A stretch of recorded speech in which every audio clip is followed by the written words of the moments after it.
Hi! Welcome to Richard Kabili YouTube channel, and for today's tutorial, I will be teaching you on how to turn on and off rotor edit apps on home screen and voiceover on iPhone X. But first, kindly subscribe to this channel and don't forget to hit the subscribe button and the bell to notify you for my new updates.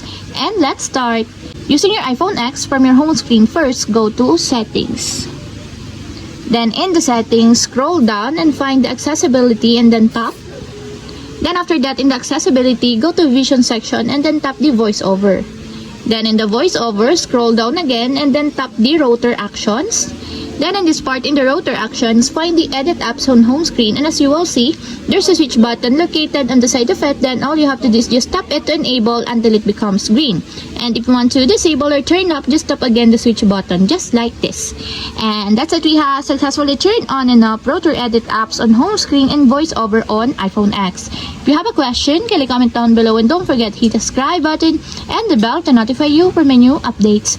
And thank you for watching!